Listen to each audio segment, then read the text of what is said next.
Hello, আসসালামু আলাইকুম। শখের খামার ফরিদপুর ইউটিউব চ্যানেল থেকে ছোট্ট একটা শর্ট ভিডিও নিয়ে চলে আসলাম। তো আজকে হচ্ছে আমার ব্রয়লার মুরগির বয়স 22 দিন। তো 22 দিনের আপডেট আপনাদের সাথে শেয়ার করব। তো ওয়েদারটা 2 দিন ধরে প্রচুর পরিমাণে খারাপ।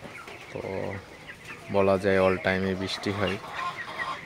তো সারা রাত বৃষ্টি নামছে, সকাল থেকে ওই বৃষ্টি গড়ি গড়ি নামতেছে। তো রাতে বেশি বৃষ্টি হয়েছিল, তো এই জন্য হচ্ছে সাইড পর্দা রাতে ফুল নামানো ছিল চারপাশেই। তো সকালবেলা কিন্তু সাইড পর্দা খুলে দিছি, হালকা বৃষ্টি হইতেছে এই জন্য।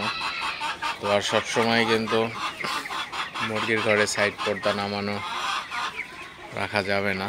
তো যখন বৃষ্টি থাকবে না তখন কিন্তু সাইড পর্দা খুলে দিতে হবে, নাহলে কিন্তু ঘর থেকে গ্যাসটা বের হইতে পারবে না। তো সেক্ষেত্রে কিন্তু মুরগির সমস্যা হয়ে যেতে পারে।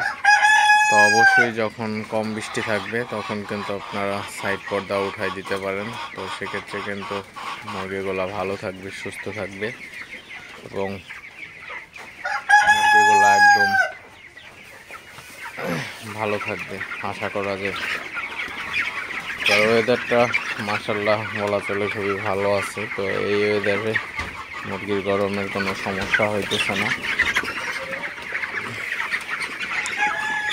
আপনারা দেখতে পাচ্ছেন আমার ব্রয়লার মুরগিগুলো মাশাআল্লাহ খুবই ভালো আছে।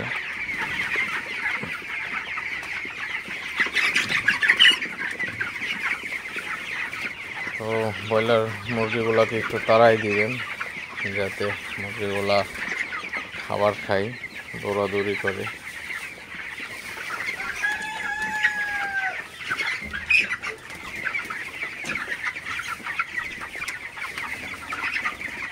আপনারা দেখতে পাচ্ছেন মাশাআল্লাহ মুরগিগুলো অনেক ভালো আছে, সুস্থ আছে।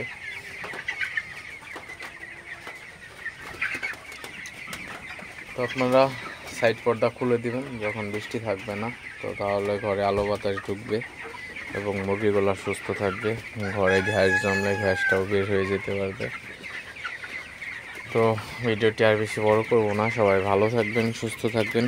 শখের খামার ফরিদপুর ইউটিউব চ্যানেলটি অবশ্যই সাবস্ক্রাইব করবেন, লাইক করবেন, কমেন্ট করবেন এবং শেয়ার করে অন্য ভাইদের দেখার সুযোগ করে দিবেন। তো দেখা হবে অন্য কোনো নতুন ভিডিওতে, নতুন কোনো তথ্য নিয়ে। সে পর্যন্ত সবাই ভালো থাকবেন, সুস্থ থাকবেন। আল্লাহ হাফিজ।